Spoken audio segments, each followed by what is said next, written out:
Vale, ya hemos estado de compras. Os comento un poquito lo que he cogido.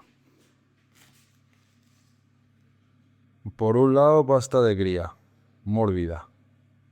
¿Qué quiere decir eso? Que tiene aceites añadidos. Como veis en la mano, llevan aceites añadidos. Esta es de una marca que se llama Jarraf, no es mi preferida. Suelo utilizar otra, he probado muchas. Yo suelo utilizar otra que me gusta mucho más, pero bueno, es la que había. 5 pavos el kilo, 3 kilos. Bueno, por un lado. Por otro lado, aquí tenemos un mix de harinas vegetales. Os cuento. Por un lado, 1 kilo de harina de maíz. Esta es la precocida. No es la que más me gusta, pero es la que había. 1 kilo de harina de trigo, la de fuerza. ¿Por qué la de fuerza? Porque es la que más contenido en proteína, en gluten, tiene. ¿Por qué quiero utilizar esta en vez de haber utilizado a lo mejor la sémola de trigo? Pues quiero que el gluten que tiene esta me ayude un poco en la compactación. Porque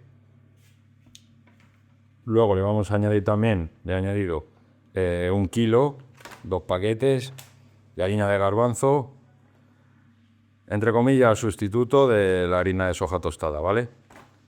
Estas 3 son las harinas vegetales que tengo ahí premezcladas. O sea, 1 kilo de cada ahí. ¿Por qué lo del gluten? Porque por otro lado tenemos pienso de gato, que lo tengo ahí triturado. Pienso de gato como fuente de proteínas animales, algo de vitaminas o bueno, lo que le echen, porque no es un pienso muy bueno, la verdad. Pero bueno, lo vamos a utilizar molido. ¿Qué pasa? Pues que tengo el molinillo aquí, este rudimentario, que tiene mi madre por aquí en el pueblo, y no termina de moler todo perfecto. Y no me voy a tirar aquí 8 horas moliendo el pienso. Entonces, pues quiero que me ayude un poquito ese gluten en la compactación. Lo tengo dividido en 3 apartados en bolsas porque no tengo suficiente jugo. Ya digo que esto es un poco rústico y rudimentario, pero vamos a poder fabricar cebos para pescar carpas. Por otro lado, pescado con un poco de especias y picante.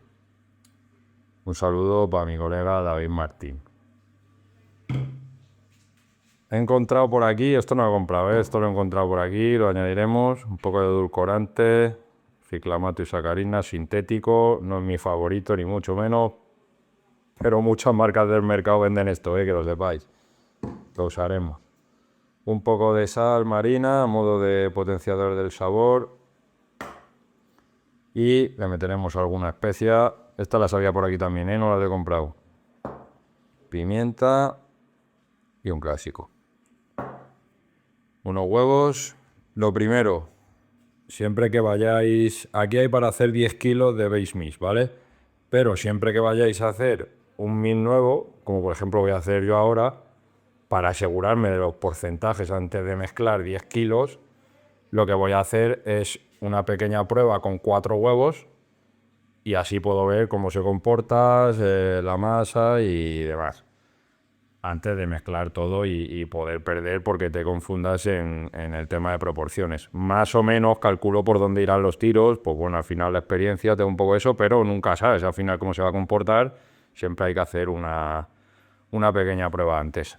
Así que voy a mezclarlo todo y vamos al lío. Ya tenemos el mix listo. Os comento, del pienso de gato molido, 200 gramos, 150 gramos de la mezcla de harinas vegetales y 150 gramos de la pasta de cría. Hacen un total de 500 gramos de mix que tenemos aquí, que es el test que vamos a hacer. Voy a cascar, bueno, cascado, voy a batir ahora aquí 4 huevos, que es más o menos lo que calculo que pedirá, lo iremos viendo. De la salsa piripiri le vamos a añadir unos 40 mililitros. Esta cucharada sopera, normalmente una sopera son 15 mililitros, pero esta es tocha. serán unos 20. Entonces, pues bueno, un par de cucharadas de esto. Por kilo le vamos a meter 5 gramos de pimienta negra y 5 gramos de pimentón, o sea que aquí le añadiremos 5 entre los dos. De sal, más o menos pues le meteremos unos 5 gramos de sal, y de edulcorante, pues en mililitros le añadiremos un mililitro y medio por ahí. Vale, ya he añadido al mix los aditivos que hemos utilizado, tanto los líquidos como los sólidos. Aquí hay diferentes maneras de hacerlo. Yo esta la voy a hacer de esta forma. Añadimos, o sea, mezclamos por un lado la salsa piripiri con el edulcorante, los dos líquidos, y se lo añadimos aquí a la parte sólida y remueves bien para que se reparta bien homogéneamente y todos los elementos absorban tanto la salsa como el edulcorante. Y luego los aditivos en polvo, tanto las especias como la sal, también se lo añado y mezclo todo bien. Y ahora, una vez que ya lo tengo aquí, lo que voy a ir es irle añadiendo el huevo poco a poco aquí. ¿Por qué lo hago así? Porque como no conozco cuál es la proporción que me va a pedir, pues le voy a ir añadiendo huevo poco a poco aquí, hasta que consiga la consistencia que yo quiero. Puede hacerse a la inversa también, pero ¿cuál es el problema que yo veo en este caso? Si tú añades los aditivos líquidos aquí y por lo que sea, este mix me pide, que no creo que sea así, pero me pide la mitad de esto, dentro de esa mitad te está dejando parte de los aditivos líquidos. Entonces la proporción que tú estás utilizando no es la que tú habías calculado y entonces te empiezas a perder y es un jaleo. ¿Vale? Entonces yo ahora mismo sé que he querido utilizar 40 mililitros de este, que son 2 cucharadas sopera grande, que la tengo ahí que la he utilizado, 2 cucharadas sopera grande, pues ya este mix ya lo lleva. ¿Vale? Entonces, así me aseguro de la proporción que yo quiero que tenga. Ya lleva todos los aditivos. Ahora ya depende de la parte líquida que me pida. Aquí, por ejemplo, ya le he añadido más o menos la mitad de los 4 huevos. Unos 2 huevos. Ya tiene una consistencia un poco, pero todavía pide más líquido. Entonces, el líquido se lo vamos añadiendo poco a poco, ¿vale? Hasta que consigamos la textura que nosotros queremos. Yo recomiendo dejar una textura tirando a pegajosa, húmeda, como si tuviese demasiado líquido, ¿vale? Porque luego esto, imagino que con el pienso, la pasta de gría y demás, esto va a chupar. Es decir, luego hay que dejarla reposar un rato y que los líquidos se vayan absorbiendo por todos los elementos sólidos. Y masas que parecen que en un principio están listas para rular, cuando estás en mitad del proceso de rulado se empiezan a poner duras, en el caso de que lo hagas con pistola no salen por la pistola, te cuesta muchísimo, etcétera, etcétera. Entonces yo diría que tendáis a dejarlas blandas, porque siempre puedes dejarla, si te ha salido demasiado blanda, siempre puedes dejarla un tiempo al aire y probablemente vaya a endurecer y la tengas en el punto óptimo. Si no, también pues, puedes envolverla en film y dejarla un rato en la nevera con frío para que absorba los componentes y demás. Bueno, ya a gusto, pero yo recomiendo como recomendación eso, porque trabajar una masa pegajosa es un poco coñazo, pero trabajar una dura es un infierno y es imposible. Lo que os comentaba, le he dejado un rato, 10-15 minutos, y como veis pide más líquido, está demasiado seca. Vamos a añadirle un poquito de agua mineral. No hace falta tampoco calcularla a mililitros, simplemente vamos a irle añadiendo hasta que siga estando en una textura óptima para manejarla y que no abra así. Cuando abre así tan rápido, esto está muy seco. Vale, ya le añadí un poquito de agua y ya tengo aquí un bloque. Ya está en el punto en el que yo la quiero. Vale, ahora ¿qué vamos a hacer con este bloque? Vamos a tirar por la tangente, ¿vale? Porque necesito el cebo rápido. No me voy a poner ni a rular para hacerlo con forma de barril ni nada, me da igual. Si tiene que ser encuadrados, encuadrados. Vale, como ahora estamos haciendo el test, ¿vale? Este es el test que hemos hecho de medio kilo. Ahora mismo aquí tenemos medio kilo que apuntado a los líquidos, os digo, se va a 760, ¿vale? 750 aprox con los huevos, el agua, los aditivos y medio kilo de misa. Vale, entonces ahora hay que hacerle la prueba de la cocción. Yo esto lo voy a cortar en 3 partes, ¿vale? Y cada parte la voy a someter a un proceso térmico en diferentes tiempos. Me alimento 2 minutos, 2,5, 3, probablemente sea más. Pero lo que quiero hacer es ver en qué tiempo se queda en el punto en el que yo quiero. Como os he dicho, no me importa si tienden a ser más duros de lo normal, si están sometidos a un tratamiento térmico un poco excesivo, porque no me importa que en este caso sean cebos muy duros. Ya tengo cocido el bloque. Lo que he hecho fue partirlo en 3 y luego he metido esos 3 bloques a cocer a fuego altito. Cada cierto tiempo he ido cogiendo uno de los bloques, partiéndolo por la mitad y viendo hasta dónde estaba llegando en el centro el nivel de coagulación. Al final, creo que un bloque de 750 gramos, que sería un bloque de estos enteros, vamos a necesitar tenerlo en el fuego entre 10-12 minutos para que tenga una buena coagulación en el centro. Daros cuenta que al final en las partes exteriores es fácil porque le llega rápido el calor, pero dentro, al ser un bloque tan ancho y denso, pues tarda en alcanzar la temperatura. Entonces, bueno, pues sacrificaremos un poco las capas exteriores que van a sufrir un poco de más para intentar que llegue la coagulación a la de dentro. Ahora ya, pues simplemente a cortarlo en diferentes tamaños, incluso a lo mejor diferentes formas. Ya está. Pues ahora todo esto multiplicado por 10 prácticamente. Al Denis le queda curro aquí, ¿eh? Aquí el que quiera peces, hoy está de fiesta, ¿sabes? Y son las 1 de la mañana. Pero mañana hay que liarse a hacer zampa. Bueno, pues ya hemos encontrado puesto. Llevamos un ratillo buscando.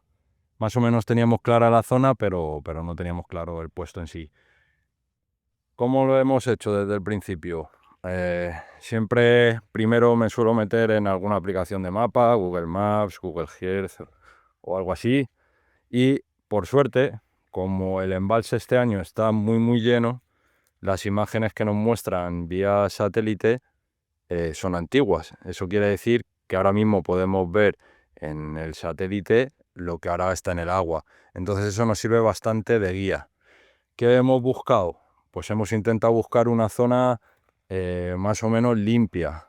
Limpia en el sentido de que no haya una chopera justo debajo y estemos perdiendo peces por enganches y demás.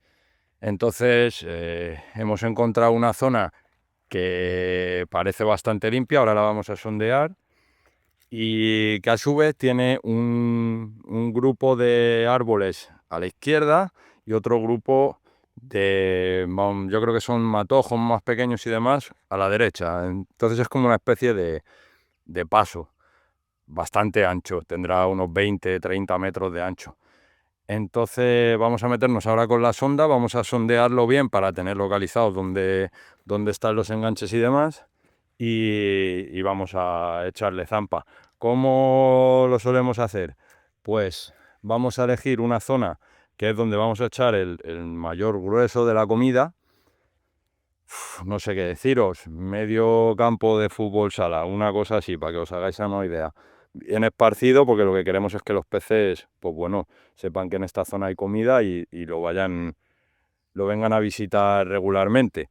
Seguramente los peces aquí, por la zona en la que estamos, sea una zona de paso. Estamos ahora mismo a pantano abierto, estamos en una zona completamente diferente a la anterior en la que estuvimos. Entonces aquí vamos a pillar los peces al paso, no creo que sea una zona donde el pez esté estático aquí.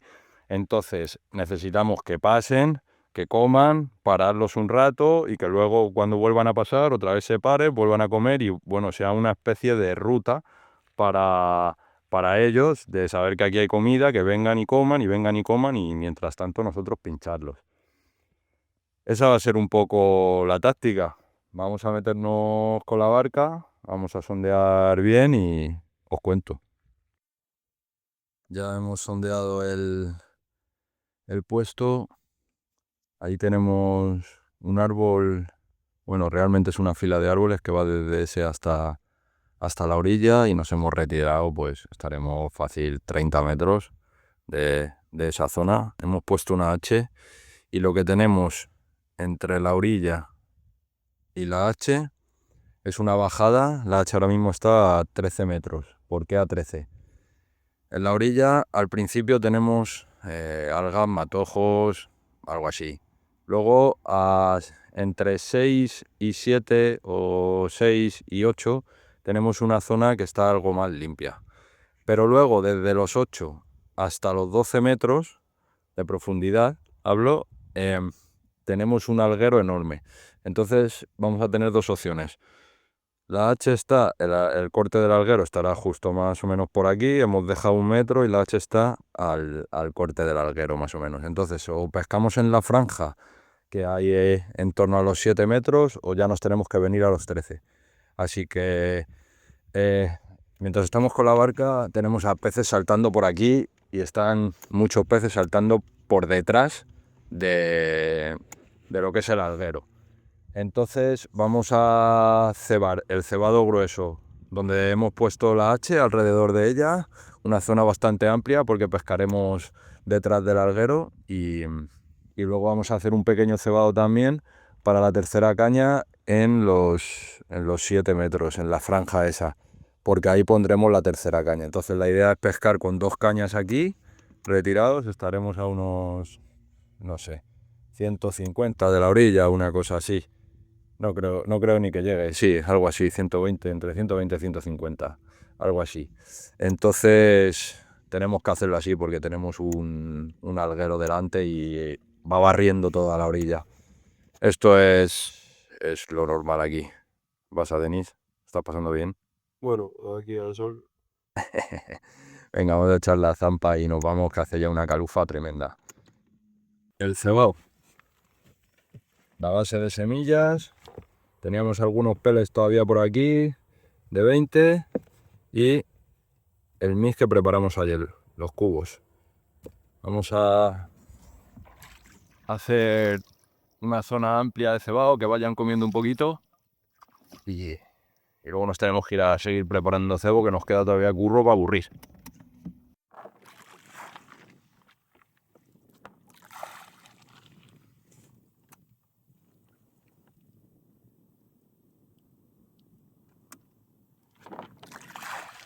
Aquí tenemos la H, eso, 13 metros y pico, ¿no? Está justo a 13, la H. Pues 13 justos.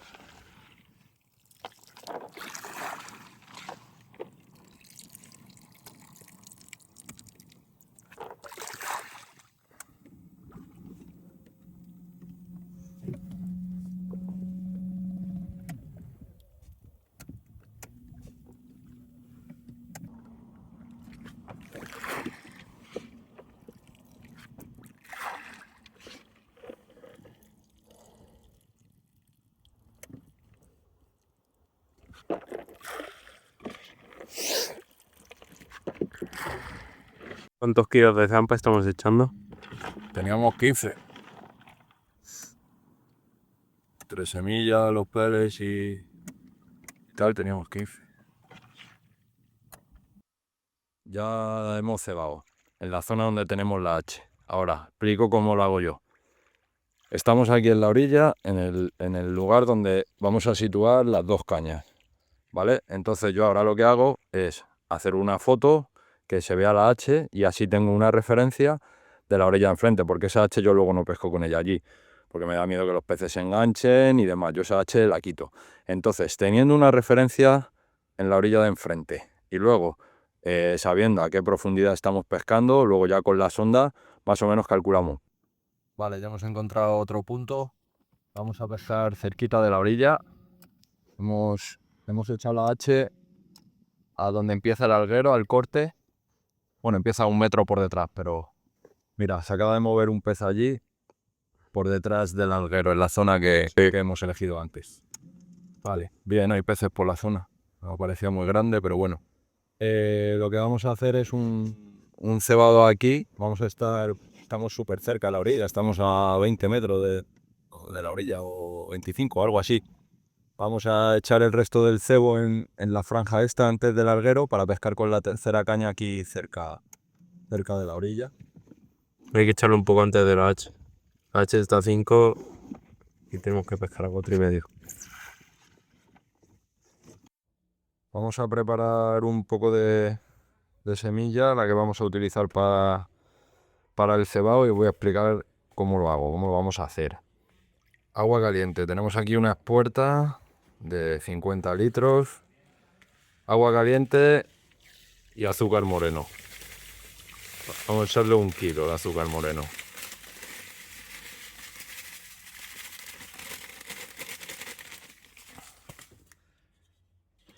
Lo que tenemos que hacer es que disuelva en el agua caliente.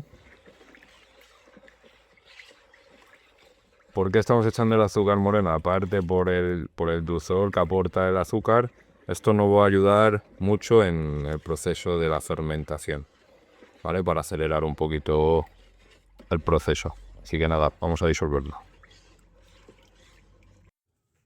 Ya tenemos el azúcar disuelto en el agua y ahora simplemente pues vamos a añadirle la semilla. Vamos a meterle 3 kilos de garbanzo, unos 10 de trigo y unos 10 de maíz, aprox. El maíz y el trigo ahí al corte.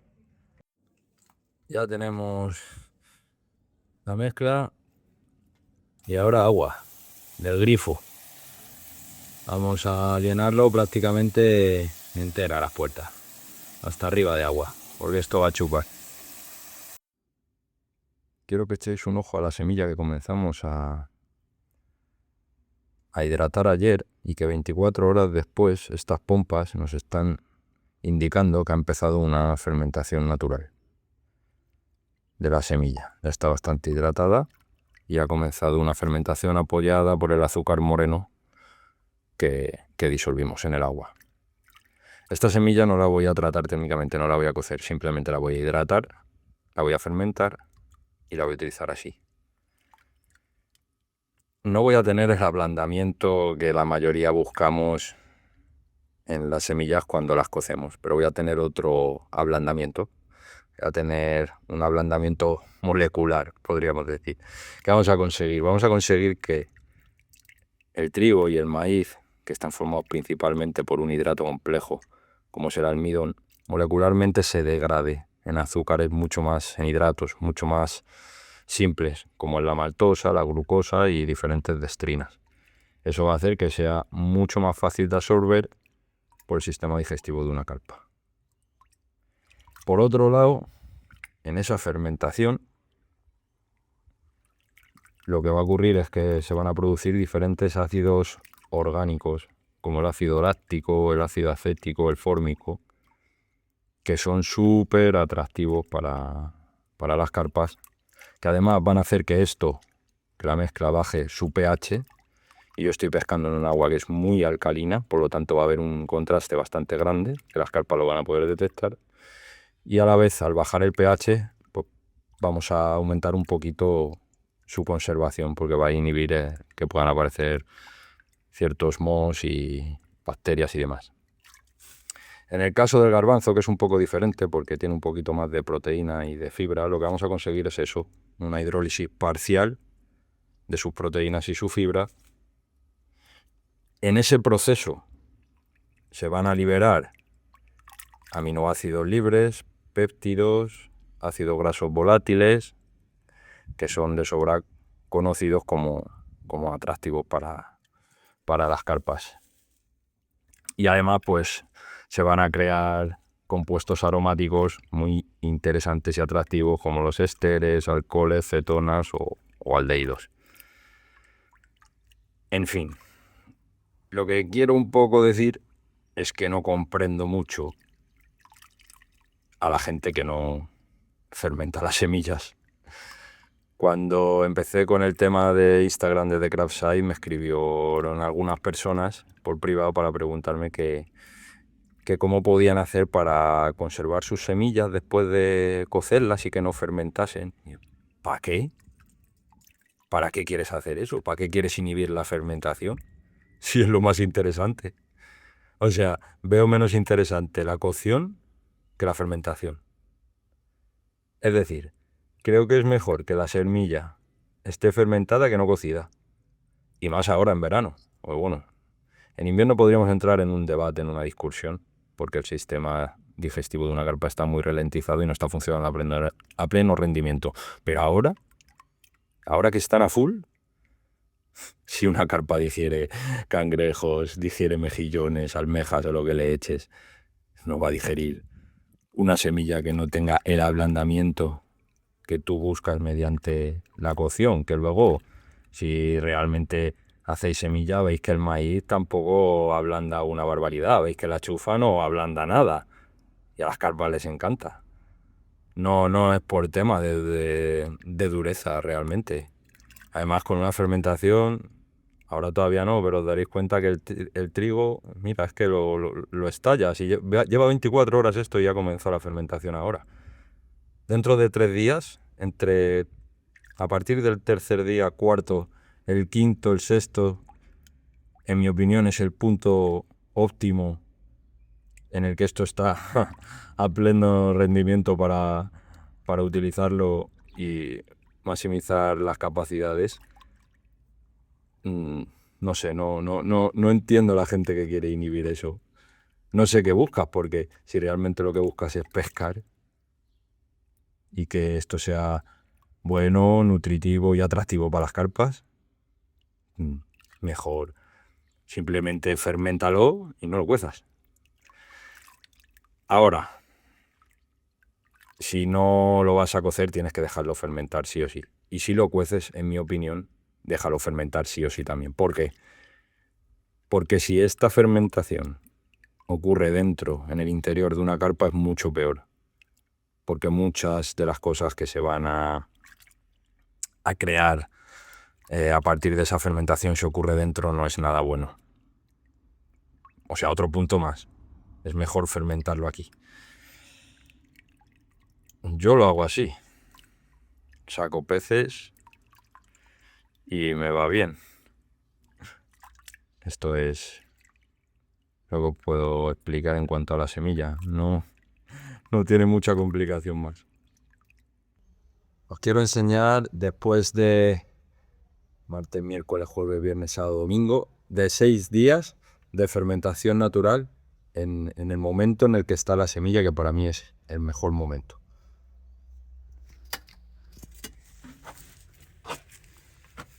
Como os dije el otro día, esta semilla está sin cocer, ¿vale? Solo la hemos hidratado y fermentado durante 6 días. Esto es un grano de maíz normal y quiero que veáis el tipo de ablandamiento que tiene. No es un ablandamiento como el de la cocción, pero fijaos cómo se abre tan fácilmente. Otro.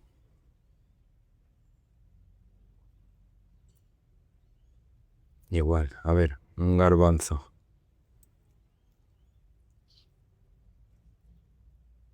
No es un ablandamiento como el de la cocción, pero es una textura perfectamente asimilable y digerible por una carpa. El trigo se estalla prácticamente con los dedos. Está súper blando.